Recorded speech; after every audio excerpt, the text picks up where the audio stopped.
Hello everyone. Welcome to another video of ETP. Today we will know about project report. The details gathered from feasibility studies are presented in tables, reports and statements are consolidated into one master report called project report. The main objectives of preparing report is to provide information for project appraisal. परियोजना प्रतिवेदन क्यों बनाते हैं? इसमें जब हम किसी project को बनाने के लिए अलग अलग जगहों से इंफॉर्मेशन लेता है एंटरप्रेन्योर, तो वो सारे इंफॉर्मेशन कुछ टेबल्स में होते हैं, कुछ रिपोर्ट्स में, कुछ स्टेटमेंट्स में अलग अलग तरीके से होते हैं। इन सबको एक साथ करके एक मास्टर रिपोर्ट बनाया जाता है जिसे प्रोजेक्ट रिपोर्ट कहते हैं। एंड इस रिपोर्ट का बनाने का मुख्य उद्देश्य क्या है? इस रिपोर्ट को बनाने का उद्देश्य निम्नलिखित है। जैसे पहला है to plan in advance about the fulfilment of expected performances in the area of marketing, technology, finance, personal, production, customer satisfaction etcetera.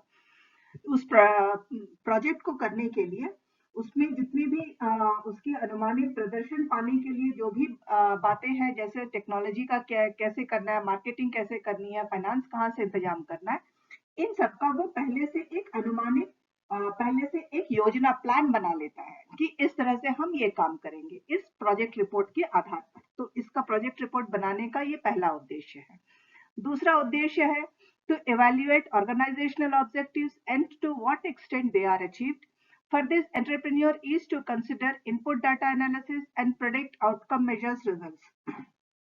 दूसरा होता है मूल्यांकन करना कि संगठन के उद्देश्यों को किस सीमा तक पूरा किया गया है, कहां तक उसको पूरा कर पाए हैं। इसके लिए एंटरप्रेन्योर को क्या करना होता है कि वह निवेश सूची को ध्यान में रख के उन सूचनाओं का विश्लेषण करता है जिसके अनुसार परिणामों का अनुमान लगा करके सबसे अच्छे विकल्प का चुनाव कर सके और उसके लिए आवश्यक कदम उठाए तथा परिणामों के अनुमानों के साथ तुलना करें। जो उसका गेसवर्क था, एक्सपेक्टेशंस था, उसके साथ में प्रेजेंट जो रिजल्ट आए हैं उसका कंपैरिजन कर सकें। Then the third point is to make efforts to quantify the objectives as well as enable them to measurable, tangible and verifiable and attainable place. इसके बाद में उद्देश्यों के निर्धारण के लिए प्रयास करना तथा उन्हें परिमेय मूर्त सत्यापनित करने के लिए प्राप्त करना। मतलब वो कहाँ तक इनको वो वेरीफाई करके कहाँ तक टेंजिबली मार्केट में ला सकता है, देख सकते हैं। जैसे हम नाप सकते हैं कि इतना सक्सेस हुआ है इस मार्केट को, इस प्रोजेक्ट को लाने के बाद एंटरप्रेन्योर को यहाँ तक के सक्सेस मिले हैं एंड यहाँ तक का सक्सेस बचा हुआ है। These are all related। इस रिपोर्ट के आधार पर वो एस्टिमेट करता है। नेक्स्ट है to assess the implications of constraints on resources including manpower, equipment, financial and technological। उसके बाद में संसाधनों का प्रतिबंध के प्रभावों का मूल्यांकन करना होता है। संसाधनों में मानव शक्ति होती है, उपकरण होते हैं, वित्त, तकनीक सभी उसमें रहते हैं। इन सबको कैसे, इन सबों के प्रभाव को, इन सबके यूज से क्या इफेक्ट होंगे, इसका एस्टिमेट करना। This is also another point for of another objective of project report.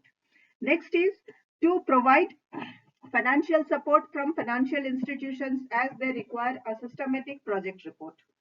इसके बाद में फाइनेंशियल सपोर्ट कहां से कैसे मिलने वाला है, किस किस इंस्टीट्यूशन से मिलने वाला है, इन सब के लिए एक रिपोर्ट बनाना होता है। क्योंकि प्रोजेक्ट सिस्टम रिपोर्ट में एक सिस्टम से इन सबको बनाया हुआ फाइनेंशियल इंस्टीट्यूशंस इसकी रिक्वायरमेंट चाहते हैं।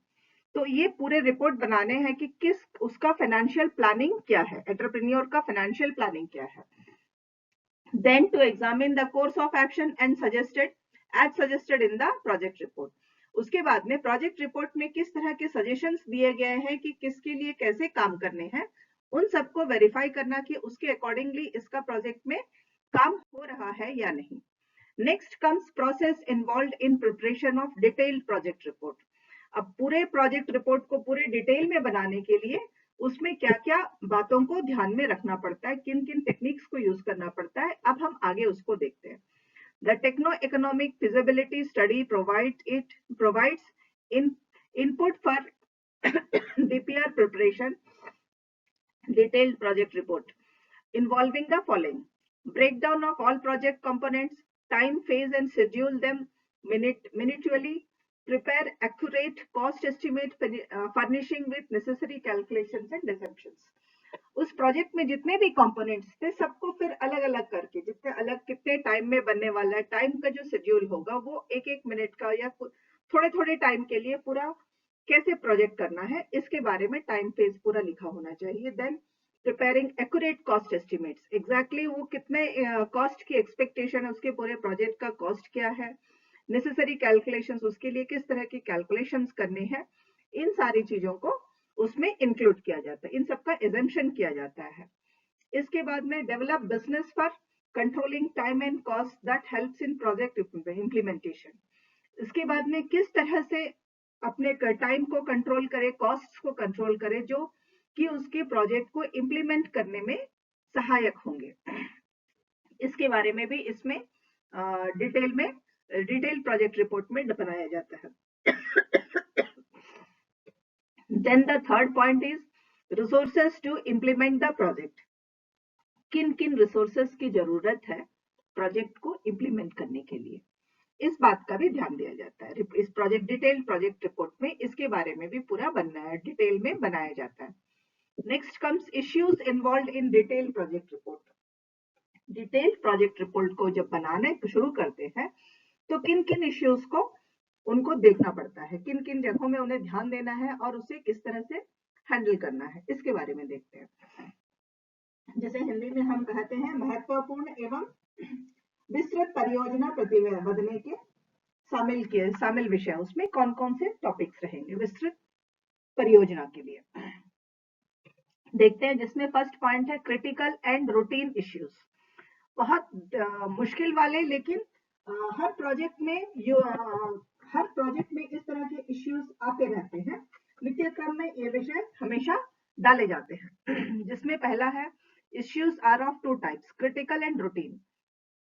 Project consultant has to identify that and categorize the issues. Every project has critical issues, may be related to technology, trained manpower, raw materials, and routine issues to be effectively monitored, and alternative provisions shall be made in the report. Critical issues shall be outlined. Her project में critical issues भी होते हैं and regular issues भी होते हैं. तो पहले entrepreneur को उसके प्रोजेक्ट के कौन से क्रिटिकल इश्यूज है, वो टेक्नोलॉजी से रिलेटेड हो सकते हैं या स्किल्ड मैन पावर के से रिलेटेड हो सकते हैं या रॉ मटेरियल से, किसी से भी रिलेटेड हो सकते हैं. तो उसे उन दोनों को अलग करना है कि कौन से इश्यूज रूटीन है और कौन से इश्यूज क्रिटिकल है. उसके अकॉर्डिंगली उसे उनको आउटलाइन करके क्रिटिकल इश्यूज को उस अपने रिपोर्ट में डालना होगा कि उसके लिए वो किस तरह से काम करने वाला है. देन इसके बाद में आगे हम जाते हैं. सेकेंड पॉइंट है इसका infrastructure aspect, infrastructural aspect. After assuring the critical issues are taken care, aspects like technical feasibility, production process, pricing need to be seen with financial implementations to arrive at the proposals. Technical analysis includes land cost, power, infrastructure, communication to emerge the clear picture of project.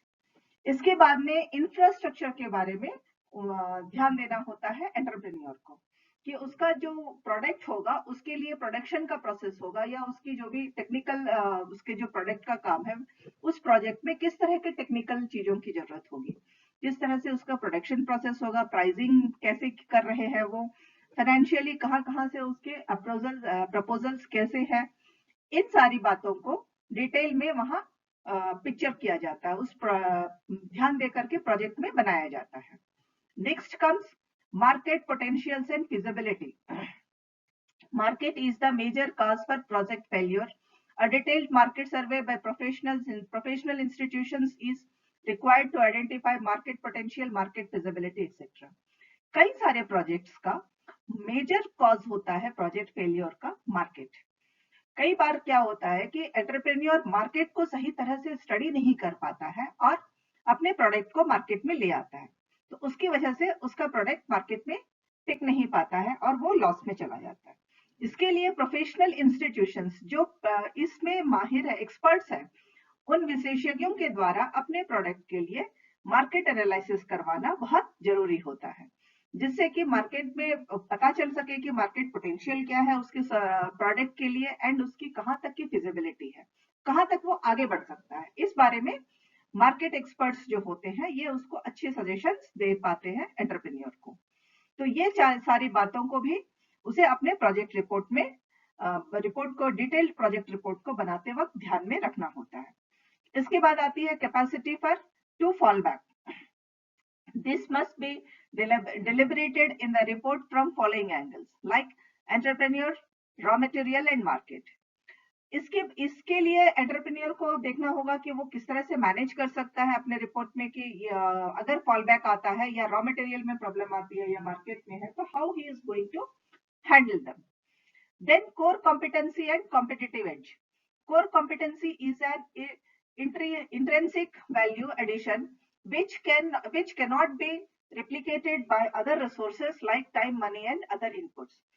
Competency जो होती है एकदम अंदर से competency है जिसकी वजह से बहुत टफ कॉम्पिटेंसी है, जहां कोई और चीज उसको रिप्लेस नहीं कर पाती है, और वो कभी कभी वैल्यू एडिशन होता है क्योंकि कंपटीशन में हर एंटरप्रेन्योर जो है अपने प्रोडक्ट को ज्यादा अच्छा और बेहतर बनाने की कोशिश करता है। इसके लिए टाइम, मनी एंड वो दूसरी जो भी रॉ मटेरियल्स की चीजें हैं ये बहुत ज्यादा उन दोनों को अफेक्ट नहीं करती है, क्योंकि एंटरप्रेन्योर के पास में कंपटीशन ऐसा है तो वो खुद ट्राई करता है कि उसका प्रोडक्ट बहुत अच्छा हो सके। नेक्स्ट आते हैं analysis, generally covered in the project report. किस तरह के एनालिसिस जो है वो साधारणतः कवर किए जाते हैं प्रोजेक्ट रिपोर्ट के अंदर में, किन किन चीजों का परियोजना प्रतिवेदन क्या में समन्वय, सम्मिलित विश्लेषण, किन चीजों को कवर किया जाता है। A project requires multidisciplinary approach requires following set of analysis. Project report में मल्टीडिसिप्लिनरी बातें रहती है, बहुत तरह की बातें होती हैं, तो इन सारे चीजों को किस तरह से एनालाइज करके डाला जाता है, क्या क्या ध्यान दिया जाता है यहाँ पे, जिसमें पहला पॉइंट है technical analysis with technique of operation and research to sort out complex problems like allocation problems, inventory problems, replacement problems, and queuing of operations using PERT or CPM, linear programming and simulation, etc. Technical analysis पहले करना होता है उसके research report को बनाने के लिए, जिसमें काफी सारे कुछ कॉम्प्लेक्स प्रॉब्लम्स भी होती है, कुछ मुश्किल वाले प्रॉब्लम्स होते हैं, जैसे इन्वेंटरी प्रॉब्लम्स है या एलोकेशन प्रॉब्लम है कि किसको क्या चीज एलोकेट किया जाएगा, कहाँ कितना फाइनेंस कहाँ से एलोकेट किया जाएगा या इंडस्ट्री कहाँ पे बनेगी, इन सारी चीज ये थोड़े क्रिटिकल प्रॉब्लम्स होते हैं।